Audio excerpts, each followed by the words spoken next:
Hi friends, welcome back. तो आज का हमारा वीडियो है Tilak Devasher explains problems with state of Pakistan and future of Afghanistan. वाह। तो इससे पहले कि हम वीडियो को शुरू करें, please subscribe to our channel और नोटिफिकेशन के बेल आइकन को क्लिक करें जिससे आपको हमारे न्यू वीडियोस के नोटिफिकेशंस मिलें। अगर आपको वीडियो पसंद आए तो प्लीज लाइक एंड शेयर। चलिए शुरू करते हैं।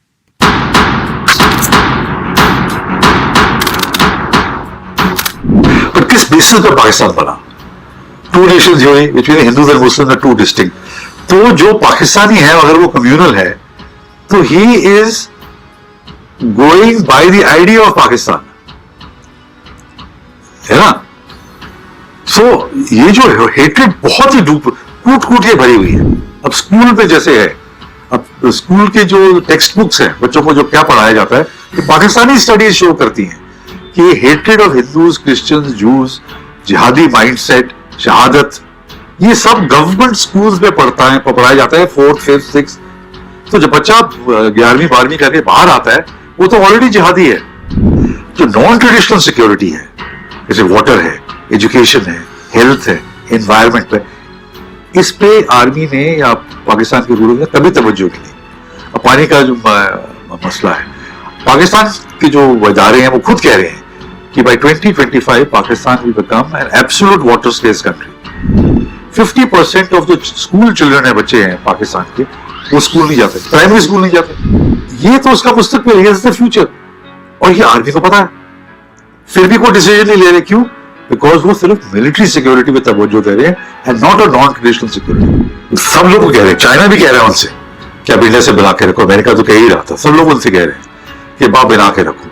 बट क्योंकि आर्मी की एग्जिस्टेंस सर्वाइव करती है, डिपेंड करती है ऑन हेट्रेड, जैसे आपने कहा, towards India, anti India policy, उनके डीएनए में बसा हुआ है। The world also accepts now कि जब तक पाकिस्तान टेररिज्म करता रहेगा, बात कैसे करेंगे, किससे बात करेंगे? प्राइम मिनिस्टर मोदी ने बहुत पहले कहा था कि गोलियों की आवाज में बात सुनाई नहीं देती। तो जब तक वो ना बंद करें, जब तक वो अपनी टेरर फैक्ट्रीज को बंद ना करें और डेमोन्स्ट्रेट ना करें, बातचीत करने से फायदा क्या? और क्या किस चीज पे बात करें? तो I think Jinnah himself was confused, he didn't know. उनको ये चाहिए था कि मैंने गवर्नर जनरल बनना है, मैंने कंट्री बनानी है। हालांकि डेथ बेड पर आकर उन्होंने 2-3 लोगों को बोला ये सबसे बड़ी गलती मैंने की जिंदगी में पाकिस्तान बनाकर। The reality of Pakistan is this, जो इतना हेट्रेड है for Hindus and for other minorities. So this is काम उभर कर आ रही है। तो उस तरफ से मैं सोचता हूँ कि बड़ी इंपॉर्टेंट डेवलपमेंट है for the world to see the real ugly face of Pakistan. Hello everyone, I am Tilak Devesha and you are watching Defensive Offense. I would recommend that you keep watching this episodes on Defensive Offense. They're an excellent insight into strategic and security issues. Thank you. इसमें 2 चीजें हैं। एक तो in the run up to the US presidential election, President Trump feels कि जो उन्होंने commitment किया है, वादा किया है to bring back the American troops, तो he is very determined to do that। वो ज़ालिम खलीलजाद उसको परस्यू करी जा रहे हैं पिछले वो 1 साल से ज्यादा हो गया है। तो he is determined। some US troops उन्होंने ऑलरेडी विड्रॉ कर ली हैं, बट क्योंकि तालिबान अब एक विक्ट्री रोल पर, जैसे आपने कहा है, और इतना वायलेंस कर रहे हैं, मुझे लगता है कि बड़ा मुश्किल होगा प्रेसिडेंट ट्रंप को भी इलेक्शन के पहले सारे अमेरिकन ट्रूप्स को विड्रॉ करना, जब तक कोई इंट्रा अफगान डायलॉग शुरू नहीं होता, किसी तरह की डील नहीं होती और कोई वायलेंस में कमी नहीं होती। क्योंकि दुनिया भी देख रही है, अमेरिकन लोग भी देख रहे हैं, विड्रॉ करना तो उसके लिए अमेरिका को किसी की परमिशन की जरूरत नहीं है ना, क्योंकि वो आए भी किसी के परमिशन के बगैर ही थे। तो they can walk out tomorrow. But क्या अमेरिका, क्या प्रेसिडेंट ट्रंप अफगानिस्तान को ऐसी सिचुएशन में छोड़ना चाहेगा जहां तालिबान पूरा कंट्रोल कर ले और फिर से अल-कायदा हो या AQIS हो, जो बाकी जो टेररिस्ट ग्रुप्स हैं, फिर से वापस आ जाएं और अमेरिका मेनलैंड को फिर से खतरा हो? तो मुझे नहीं लगता प्रेसिडेंट ट्रंप ऐसा चाहेंगे, मगर करेंगे नहीं जब तक कि इंट्रा अफगान डायलॉग नहीं शुरू होता। और उसके लिए भी बड़े पेचीदगियां हैं, कितने प्रिजनर्स को रिलीज करें, प्रिजनर्स को ना रिलीज करें, किसको कैसे डायलॉग करें, कौन डायलॉग करेगा। तो ये अभी बड़ी ट्रांजिशन है, बड़ा फ्लक्स है। यू कांट एक तरफ से कोई ठोस चीज पकड़ में नहीं आ रही कि आगे जाके क्या होगा। एक बात तो तय है कि तालिबान बदले नहीं है। जो तालिबान पहले थे कि वो कॉन्स्टिट्यूशन में बिलीव नहीं करते, डेमोक्रेसी में बिलीव नहीं करते, वुमेन्स राइट्स में बिलीव नहीं करते, और अगर वो सत्ता में आ जाते हैं काबुल में तो it will go back to जो 90s का हाल था। और कोई नहीं चाहता, खासतौर पे जो अफगान के लोग हैं जिन्होंने पिछले 18-20 सालों में पीस देखी है, किसी तरह की पीस हो, एजुकेशन देखा है, गर्ल्स एजुकेशन देखी है, डेवलपमेंट देखी है, वो नहीं चाहेंगे कि हम उस तरह से वापस चले जाएं। तो अभी बड़ा फ्लक्स है, ट्रांजिशन है, इसको देखना पड़ेगा गौर से कि आगे जाके सिचुएशन किस तरह डेवलप करती है।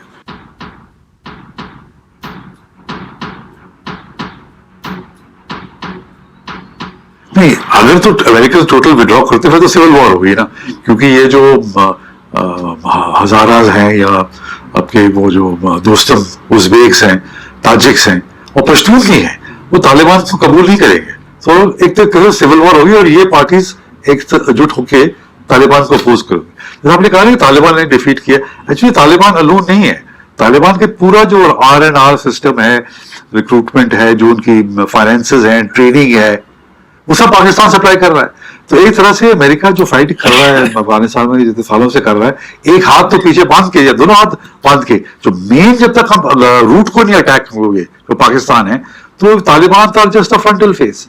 तो मुझे लगता है कि अगर अमेरिकन चले जाते हैं there will be civil war, Afghanistan will deteriorate back into civil war, जब तक कि तालिबान ये डेमोन्स्ट्रेट ना करें कि that they are willing to share power. और मुझे नहीं लगता, जैसे मैंने पहले कहा था कि तालिबान नहीं बदले, वो पावर क्यों शेयर करेंगे?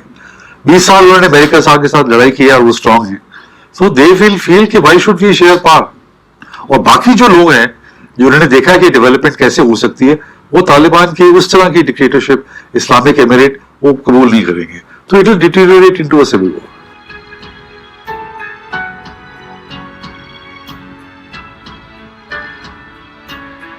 Yes and no. एक तो जैसे आपने कहा पाकिस्तान को अनगवर्नड स्पेसेस मिल जाएंगे जहां पे लश्कर हो या जैश हो, वो सब शिफ्ट करके ट्रेनिंग कर सके और उनको फिर कश्मीर में भेजे। और दूसरी तरफ से आप देखें पाकिस्तान क्यों सफर कर रहा है, क्योंकि अगर अनरेस्ट है अफगानिस्तान में, लड़ाई चल रही है, तो अफगान रिफ्यूजीज महाजरीन है वो तो पाकिस्तान में आकर रुकेंगे। और क्योंकि पाकिस्तान में आए थे 80s के बाद से अभी तक रह रहे हैं, तो कलशनिकोव कल्चर, ड्रग्स, स्मगलिंग, ये सब जो चीजें हैं वो पाकिस्तान में अफगानिस्तान सोवियत जिहाद के बाद से आई हैं। कराची को देख लीजिए, कहीं भी देख लीजिए। अब PTI मूवमेंट क्यों खड़ा हुआ है? क्योंकि वहां के लोगों को तंग कर रही है, अपने कंट्री में रिफ्यूजीज बन गए, तो उसका मलबा सारा पाकिस्तान पर ही आएगा। तो पाकिस्तान के लिए एक डबल एज सोर्ड है। अगर पीस नहीं हुई अफगानिस्तान में तो महाजरीन वापस जाएंगे और महाजरीन आ जाएंगे, फिर से ये अनएम्प्लॉयमेंट बढ़ेगी, दहशतगर्दी बढ़ेगी, और ऑन द अदर हैंड उनको स्पेस मिल जाएगी वो टेररिस्ट करने के लिए। पर अब दुनिया अवेयर है कि पाकिस्तान का गेम प्लान क्या है, पाकिस्तान क्या कर रहा है, तो they will not have such an easy way to shift everybody over there.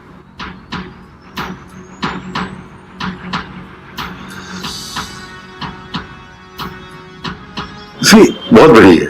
क्यों? क्योंकि एक तो पॉलिटिकल एम्बिशन नहीं है। अगर कोई पॉलिटिकल पार्टी हो तो ऐसा स्टेट में उसको अब तुमको 2 मिनिस्ट्री यहां दे देंगे, यहां कॉन्ट्रैक्ट दे देंगे, तो उनको खरीद लेते हैं। वायलेंट नहीं है, कोई ऑर्गेनाइजेशन वायलेंट हो तो उनको फिर आर्मी ढूंढ देगी। तो ये एक सिविल राइट्स मूवमेंट है, और पाकिस्तान आर्मी को पता नहीं चल रहा इस राइट्स मूवमेंट को, जिनके पास कोई पास्ट बैगेज नहीं है, जो मांग रहे हैं बिल्कुल जायज मांग रहे हैं, पाकिस्तानी कॉन्स्टिट्यूशन के मुताबिक मांग रहे हैं, तो इनको टैकल कैसे करें। और इनकी पॉपुलैरिटी यूथ में इसलिए है क्योंकि हर एक लोग ने, हर एक आदमी ने ये परसिक्यूशन खुद देखी हुई है कि जब लाहौर में पढ़ते हैं या कराची यूनिवर्सिटी में पढ़ते हैं, कहीं और पढ़ते हैं, उन्होंने देखा रेशियल प्रोफाइलिंग उनकी होती है। वो समझते हैं ये दहशतगर्द है, ये अफीम ची है, ये है वो है। तो इतनी जो हेट्रेड उनके अंदर, जो एलिनेशन हो गई है, और PTM उसको आर्टिकुलेट कर रहा है। और PTM की सबसे बड़ी ये अचीवमेंट है, it has become pan tribal.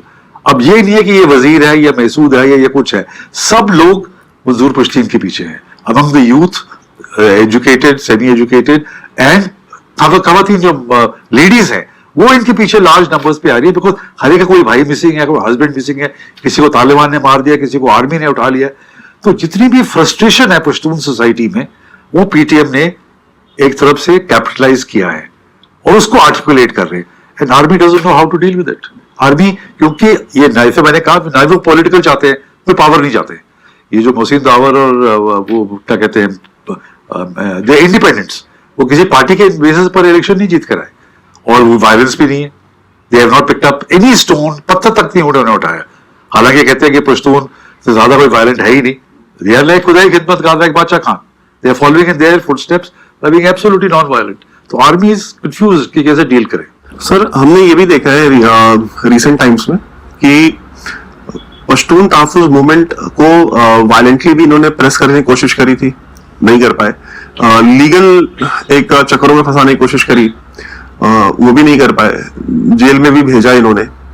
लेकिन सर एक हमने देखते हैं पैन पाकिस्तान अपील है, जैसे आपने कहा ना पैन ट्राइबल अपील है, पैन पाकिस्तान भी है। उनका जलसा कराची में हो, पेशावर में हो, क्वेटा में हो, मतलब कहीं भी हो, उनके जलसों में भीड़ बराबर होती है सर। और वो लोग जो आते हैं जलसों में सर, वो पैसे भी दे के जाते हैं। वो उनके यहाँ पे जो चंदे का वो डब्बा लगा होता है, उनमें लोग पैसे डाल के जाते हैं। और सर हमने ये भी देखा कि ये पॉलिटिकली भी धीरे धीरे बड़े होते जा रहे हैं। ये अगली जो भी इलेक्शंस होंगे, मुझे वो हम भी जानते हैं कितनी वहां पे रिगिंग होती है, बट उन इलेक्शंस में भी इनका फ्यूचर है। तो सर क्या डू यू थिंक कि they will be able to make the change that they are trying by the ये पॉलिटिकल रूट लेकर के? बिकॉज सर बड़ी बड़ी पॉलिटिकल पार्टीज ने भी सर कोई खास चेंज कर नहीं पाया पाकिस्तान में। इसीलिए ना, क्योंकि जब जैसे एएनपी है, अवामी नेशनल पार्टी, जब शुरू हुई थी, it had a very strong agenda, nationalist agenda. पर जब वो आप ऑफिस के लिए कम्पीट करते हैं, तो army will always come and tell you, अच्छा भी हम तुमको यहां से जला देंगे तो 2 मिनिस्ट्रीज दे देंगे, आपको ये ठेके मिल जाएंगे। तो वो कॉम्प्रोमाइज हो जाते हैं। और अगर पीटीएम भी उसी रास्ते पे चलती है और पॉलिटिकल पार्टी के शक्ल में आती है, मुझे लगता है get compromise very easily, because army know, उनको तो पेतरे सब पता है कैसे करने के लिए, क्या नहीं करना है। तो जब तक ये मूवमेंट रहेंगे, तो बलोच भी इनके साथ ज्वाइन करेंगे, सिंधी भी ज्वाइन करेंगे, सराइकी भी ज्वाइन करेंगे, बिकॉज उनके भी मसलाइल वही है, वही एक्सप्लॉइटेशन है, वही एलिनेशन है, क्योंकि सारा कब्जा तो पंजाब का है। तो दे ऑल्सो फील एलिनेटेड। तो अगर पीटीआई में मूवमेंट के तौर पे और आगे बढ़ती है और अपने आप को डेवलप करती है, तो इनको ये पैन पाकिस्तान सपोर्ट भी मिलेगा। आपको शायद याद होगा कि कुछ 10 साल पहले एक मूवमेंट उभरी थी पाकिस्तान में, call Pakistan oppressed nationalities movement, Poonam करके। वो 1-2 साल चली और सब लोग घबरा गए थे, क्योंकि उसके अंदर बलोच थे, सिंधी थे, सराइकी थे और पश्तून थे, और सब छोटी nationalities got together against Punjab कि हमें अपने हुकूक चाहिए। तो खैर, क्योंकि वो सब पॉलिटिकल लोग थे, आईएसआई ने उनको थोड़े 2 सालों के बाद तोड़ दिया और वो सब बिखर गए। अभी फिर से एक मौका है, क्योंकि ये जो पीटीएम इज जेन्युइन जो ग्रीवेंसेस हैं, वो इनको आर्टिकुलेट कर रही है और बाकी लोग भी इसके पीछे आ सकते हैं। तो मुझे लगता है कि पीटीएम का फ्यूचर बहुत ब्राइट है, अगर वो पॉलिटिकल मूवमेंट के शेप में और थोड़ा बढ़े। अगर ये पॉलिटिक्स की तरफ चले जाते हैं या स्प्लिट हो जाता है, फिर तो बड़ी आसानी से ये कुचले जाएंगे आर्मी की तरफ से। सर इमरान खान की जब से गवर्नमेंट आई है, नया पाकिस्तान बनना था, नया पाकिस्तान हाउसिंग सोसाइटी तो बन गई है, और उसका जो चीफ बनाया है वो एक मेजर जनरल को बनाया, उसका लेटर लीक हुआ। उसका जो डिप्टी चीफ बनाया वो एक ब्रिगेडियर को बना दिया सर्विंग। तो सर पीआईए एयरफोर्स चलाएगी, जो सिविलियन इदारे हैं वो या तो रिटायर्ड ऑफिसर्स चलाएंगे या सर्विंग ऑफिसर्स चलाएंगे। तो सर ये हाउ डू यू थिंक ये चीजें कैसे चलेंगी, and how does people of Pakistan accept such things? देखिए, ये पहली बारी है कि इतना strong army in a democratic facade में इतनी स्ट्रांगली अभी आ गई है। आपने रिसेंटली पढ़ा होगा वो सीपेक अथॉरिटी को चेंज करने के लिए, फिर वो आर्टिकल वो विड्रॉ करना पड़ा।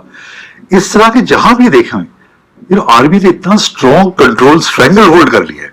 अब जैसे कोरोना का हो, उसमें भी आर्मी घुसी हुई है, हाउसिंग में भी आर्मी घुसी हुई, सब जगह पे आर्मी अब आर्मी है, आर्मी ऑफिसर्स आते हैं। तो ये बार्गेन, ये कॉम्प्रोमाइज इमरान खान ने किया है। उनको एक बड़ा अच्छा एक मुखौटा मिल गया है, वो आर्टिकुलेट है, अच्छी तरह से बातचीत करता है, क्या बोल रहा है वो अलग बात है, एटलीस्ट बोल तो रहा है। तो army feels very comfortable with him. तो इस तरह से अब मीडिया पे देखो कितना प्रेशर है। मीर शकील उर रहमान 104 महीने हो गए, he is behind bars and कोई केस नहीं है, कुछ नहीं है, वो बाहर नहीं निकल पा रहा। और भी चैनल्स हैं, उनको भी बंद करके रखा हुआ है। अब they going to now further amend the PEMRA act, ज्यादा कंट्रोल करने के लिए मीडिया पे। तो एक तरफ से ये डिक्टेटरशिप की तरफ ही जा रहा है, प्रेसिडेंशियल डिक्टेटरशिप की तरफ जा रहा है। And the tipping point will be जब आर्मी कह रही है कि एनएफसी अवार्ड को भी आप चेंज करो और जितने पैसे प्रोविंसेस को जा रहे हैं वो सेंटर को आने चाहिए और सेंटर से आर्मी को आने चाहिए, और ये हो जाएगा। अब ये जो प्रेशर पीपीपी पे पड़ रहा है या पीएमएलएन पे पड़ रहा है, वो इसीलिए पड़ रहा है कि आप कॉन्स्टिट्यूशनल अमेंडमेंट 18th अमेंडमेंट को मॉडिफाई करने के लिए आप सपोर्ट करें सेनेट में 2/3 मेजोरिटी और आप सपोर्ट करें नेशनल असेंबली में। अभी तक तो ये पार्टी रेजिस्ट कर रही है, बट आर्मी वांट्स कि इस पे कंट्रोल किया जाए और कॉन्स्टिट्यूशनल 18th अमेंडमेंट को अमेंड किया जाए और एनएफसी अवार्ड को भी अमेंड किया जाए, तो इतना शेयर जो प्रोविंसेस का उसको कम करके आर्मी को पैसा मिले। तो ये पूरा एक तरफ से क्रीपिंग कू नहीं है, ये बिल्कुल ये मिलिट्री कू है पाकिस्तान में आजकल कि army is in total control and Imran Khan is just. आपने वो जो हाउसिंग की बात कि आपने एक वीडियो देखा होगा बड़ा कि इमरान खान वो एक स्पूफ है, उसमें वो कह रहा है मैंने वादा किया था 50,000 कमरे देने का कि आपकी आखिरत की जो आपका घर है ना उसे आप सुकून से आपसे रह सकते हैं, तो ये मैं बना के दे दूंगा, घर नहीं बनाऊंगा 50,000 कमरे बना दूंगा। तो पाकिस्तान भी उसी हालत में जा रहा है। और इमरान खान ने तो सर कहा भी था कि असली सुकून तो मरने के बाद ही मिलता है। तो वही बता रहा है, वही तैयारी कर रहा है। तो सर आसिम सलीम बाजवा जो एक्स डीजीएसपीआर भी हैं, सदर्न कमांड के आर्मी कमांडर भी थे वहां पाकिस्तान में, बलूचिस्तान में वो एज अ कोर कमांडर भी सर्व किया था उन्होंने, एज अ आर्मी कमांडर भी सर्व किया था। सर उनको अभी प्राइम मिनिस्टर का स्पेशल एडवाइजर बनाया गया on media and public relations.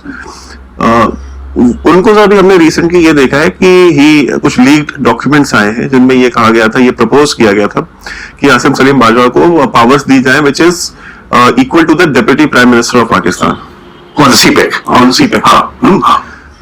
He can take, और सीपेक के तो अभी भी कमेटी के चेयरमैन है ही है। तो सर एक डेप्यूटी प्राइम मिनिस्टर के लेवल की अगर आप पावर्स दे रहे हैं एक रिटायर्ड ऑफिसर को, तो sir is there no space left for any civilian? Because sir ये तो ठीक है सर, आर्मी का कंट्रोल होता है पाकिस्तान में, ऐसा नहीं है कि नवाज शरीफ की गवर्नमेंट थी तो आर्मी कंट्रोल नहीं करती थी चीजें, उस समय भी करती थी।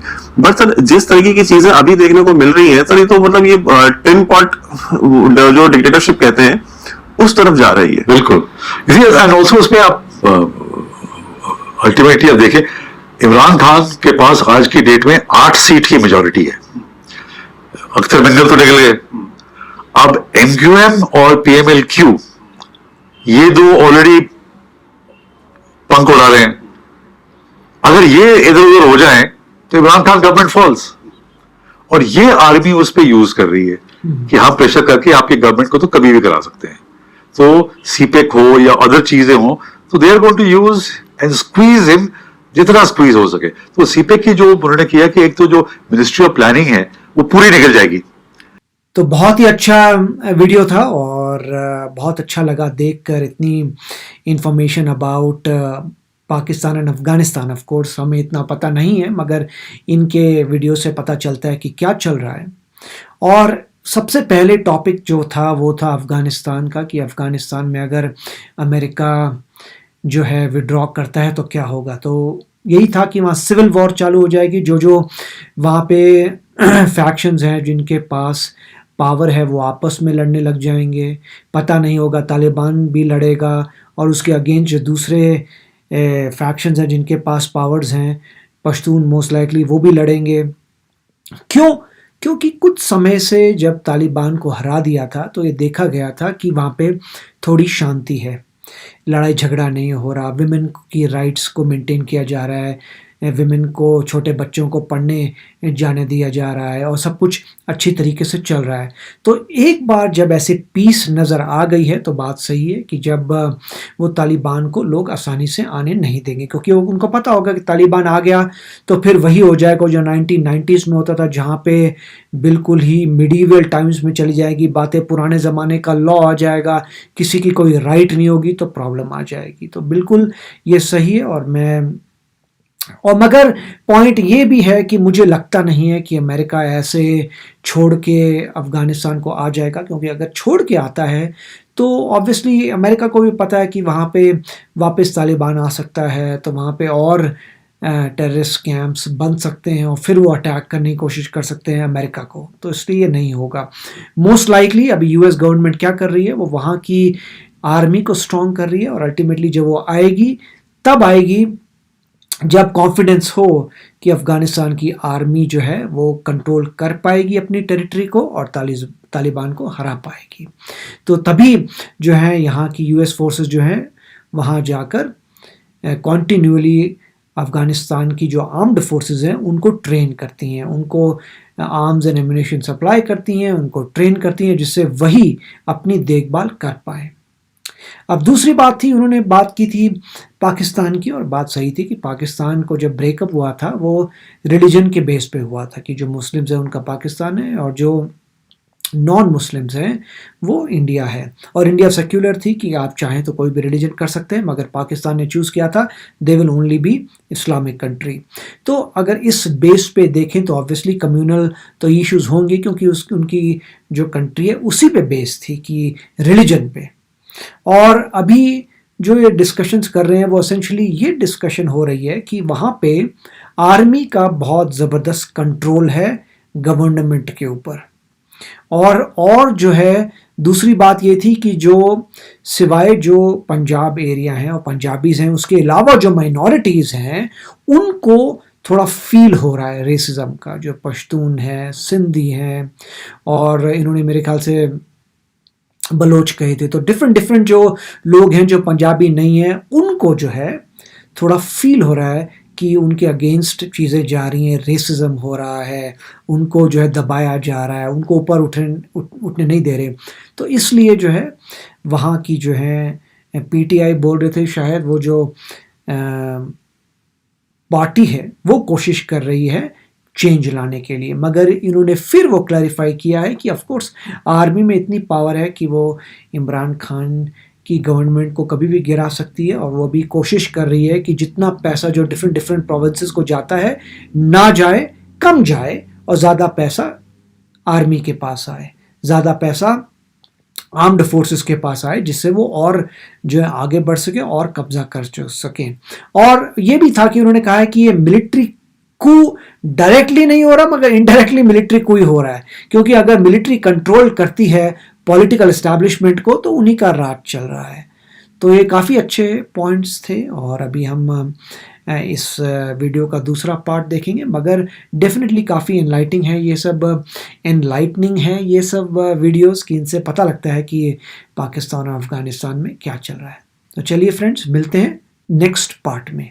Thank you, bye bye. तो अगर आप मेरे इस चैनल पे नए हो तो जल्दी से सब्सक्राइब के बटन को हिट करो और बेल आइकन को क्लिक करो, ताकि आपको मेरा जब नया वीडियो मैं लगाऊं आपको उसके बारे में जल्दी से पता चल जाए।